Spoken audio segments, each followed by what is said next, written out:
But then game 4 rolls around and it's a Christian completely different Javier. story. So I don't know if you saw the stat, or I think they might have said it on the broadcast, but hitters this postseason are like 2 for 38 against Javier Damn. I don't think I did see that. Well, then, because he threw a one hitter against the Yankees and he pitched like 4 outs against the Mariners, 5 outs, something like that. And they got one hit off of him. The Yankees got one hit in 5 innings. And then obviously the Phillies didn't get any for 6 innings. so if that's the case, how do you pull him there? He's at 97 pitches. He's not fully stretched out. That is a lot of pitches. That's He's true. so he spent like the first full half of the year coming out of the bullpen. He's never really been more than a 5 or 6 inning pitcher. He's very, very rarely gone into the 7th inning. He uses a lot of pitches. He's not somebody that can. He's not going to pound the strike zone typically, and guys will foul the ball off because as unhittable as that fastball is, you can foul it off quite often. And so his pitch count tends to get pretty high pretty quick. I think the most pitches he's thrown in a game this year is like 115, somewhere around there, and he was at 97 after the 6th. His velocity had also dropped a little bit. He was at 94, 95 early, 93, 94 midway through, and he was throwing 92 that last inning. And Okay. guys were starting to get on top of the fastball. He's a extreme fly ball pitcher. The last 3 outs that he had, the 3 outs in the 6th inning, they were all ground balls. Gotcha. Yeah, so that's a sign that maybe we should. Plus, Dusty kind of learned the hard way from game 1, letting JV stay in there a little bit too long. So, Yeah. yeah, I mean, I don't necessarily You blame got to him, take him out there. but hearing those numbers, it's just like, man, I kind of want to maybe give him one more inning, maybe. Yeah, I might have let him start the next inning, but there was no way he had any chance of finishing that game. He'd have thrown 160 pitches if he tried to finish that game. That's true. Yeah, if you're at 97 through 6, that is pretty Yeah. high. I didn't quite realize If it was that high. if no hitter guy is not going to finish the game, like there's zero chance he's going to finish the game, it doesn't really matter whether you take him out of the 6th or the 7th. That's true. And then hindsight, obviously, it worked out, and Yeah. the bullpen Man. took care of business and did what they needed to do. Bryan Abreu came in and just mowed them down. Dude, Yep. I think he struck out the three side. strikeouts. Yep, he struck out the side. That dude is so filthy. The last slider that he threw to, I don't even know who was he faced, Bohm or I think it was Real Muto. Was it Real Muto? It might have been I Real kind of Muto. feel like it was. Let's see, that would have been the 7th inning. They had 2 base runners. So it would have been, I think it would have been Castellanos that he got at the end. Oh, that makes sense. Yeah, Doing the I math. think you're right. Because the top of the lineup would be at the top of the 7th inning. And if it was a Castellanos perfect has game. struggled with swinging at sliders and curves out of the But zone all That series. last one he threw, that might have been the filthiest pitch I've seen this postseason. He looked really good, absolutely man. Disgusting. I just can't get over the fact that I feel like I see Bobby Abreu in the score box every time I see it. Yeah.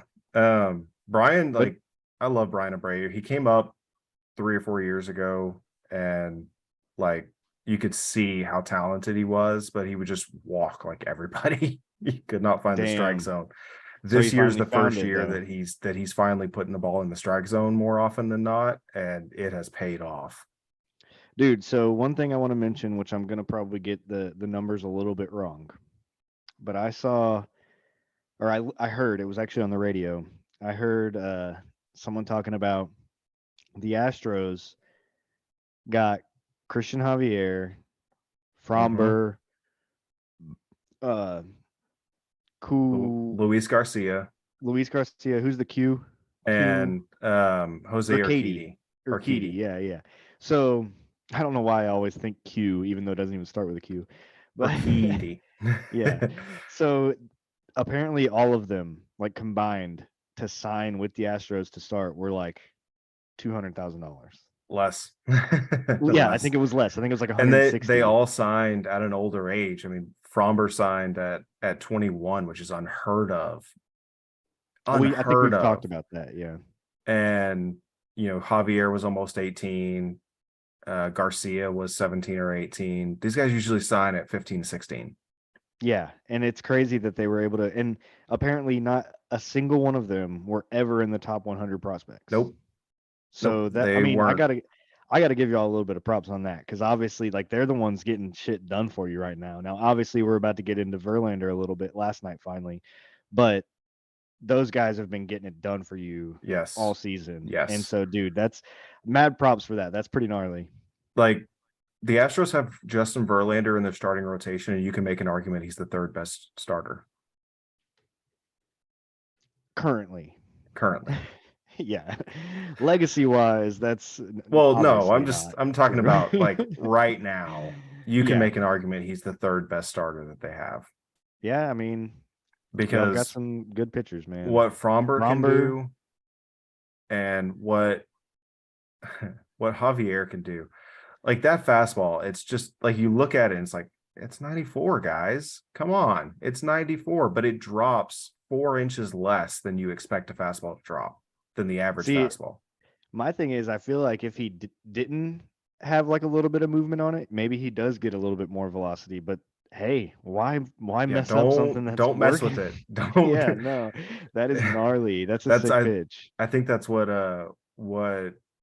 Smoltzy was talking about. Is just like, that's one of those things, like, don't try and explain it. Don't try and figure out, just keep throwing it. Right. Definitely. So, first ever combined no-hitter in the World Series. Yep. First no-hitter of any kind since 1956. Right, in the World Series, right? Mm-hmm. Now, we did have a postseason. It's the third ever no-hitter in the postseason. What? Roy Halladay on that same field. Yeah. Was it in 09? I think it was 09. I feel like it was 09, 2010, 2011. One of those 3 years that the Phillies were really, really good. Right. So, yeah, that's so something about Philly. But you know what's also funny about that? Do you know who they were facing? I think it was 2011, because you know who they were facing in that game, the Phillies? I don't remember. They were facing the Reds. You know who the manager was for the Reds? Dusty Baker. It was Dusty Baker. All these years of baseball, there have been 3 no-hitters in postseason play. Dusty Baker's been the manager for 2 of those games, 1 for and 1 against. That's insane. And he's also the only manager to give up a 5-0 lead in the World Series, and he did it twice. I still haven't gone back to look and see if he's the only manager. I just saw the one I saw that was that he was the last manager. The last two to do it. I think you're right. My bad. I think I did mess that up. You're right. I think he is just the last one to do it. Yeah. But yeah, that's pretty funny. Because I want to say there was a Marlins like 5 or 6 run comeback in 97, somewhere around there. One of those games.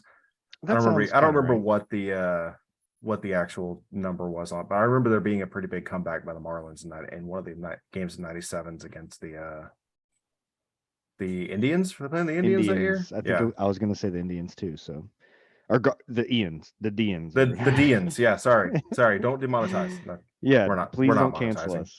Yeah, no, we're not. Did you see what Schwarber had to say about the combined no-hitter? Yeah, I said it doesn't matter, basically. Yeah, which is absolutely true. He is right. He's like, hey, I don't give a shit. I mean, you got to have that mindset. Technically, we're going to be in this record books. Cool. Yeah. I mean, that's the way you have to look at it. Is like, hey, we destroyed them yesterday. They destroyed us today. We'll come back and get them tomorrow.